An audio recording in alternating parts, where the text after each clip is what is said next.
Hello, everyone. Thank you to the Almond Board for inviting myself as well as my colleague, Caddy Bergeron in the back, to this event today. We're really excited to be here, so thank you very much. So today I want to tell you a little bit about our team. We're a team of about 10 community education specialists based in the cooperative extension offices throughout the state. And we provide technical assistance to growers in applying for CDFA's Climate Smart Incentive programs, as well as provide assistance with implementation once funded.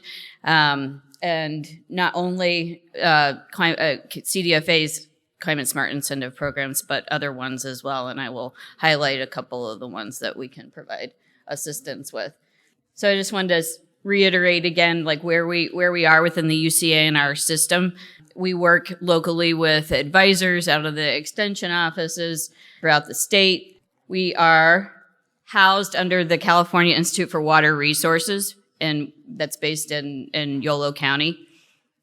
And we are part of this community of 300 plus community educators around the state within UCA&R. And then just a little bit about the Healthy Soils Incentive Grant. It's $100,000 maximum grant to increase soil organic carbon, reduce greenhouse gas emissions, and it's a 3-year grant term.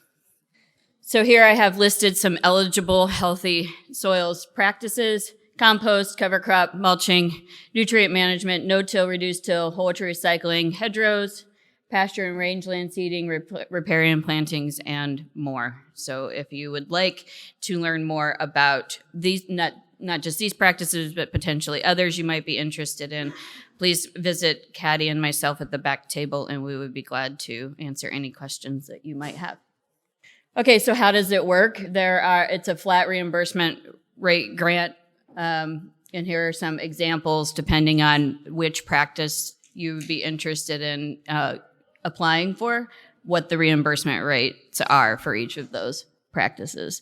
And so the verification process is that you take a yearly soil sample before you start your practices, and then every year at the beginning of the year for that grant term. So that way CDFA can see how your organic matter percentage is changing as you have incorporated the practices. And then let's say you get funding for compost, you would take a geotagged photo of the compost pile when it's delivered, it being spread, and then on the ground once it's all been spread, and that gets submitted to CDFA, and then that means that you get your check here, within about 45 days.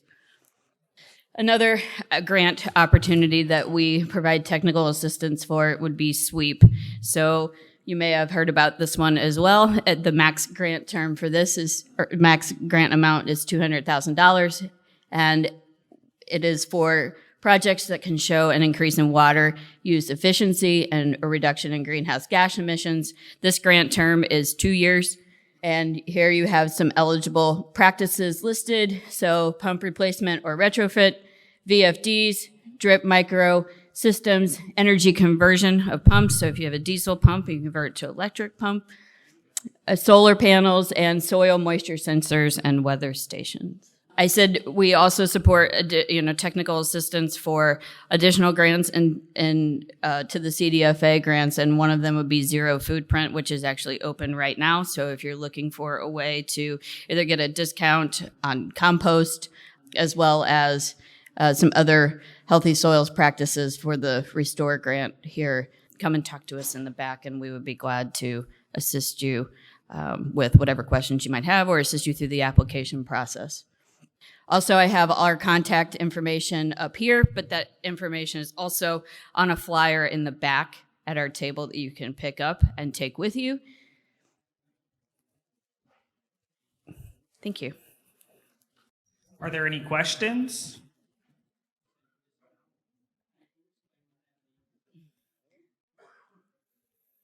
Zero Food Print. So you can get a discounted rate on compost. If you want to apply if you're looking for an application that's open now that could give you a discounted rate on purchasing compost, this is an option for you.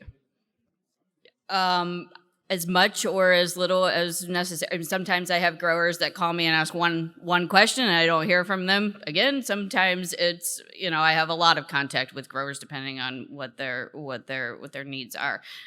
So I know I've been in the position for about a year, so I have not experienced an application being open yet, but a lot of my colleagues have done a lot of, sat down with growers and work through the whole application process with them. And sometimes it is a grower calling, hey, what documents do I need? And then us just telling them that, and then that's all the assistance they need. It just really is tailored to what the grower's needs are. Yeah.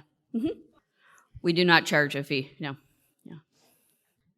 And if you think of any more specific questions as you're eating your lunch, you can come and talk to my colleague, Caddy, and I at the back table, and we would be happy to give you our cards and information and answer any questions that you might have. Thank you.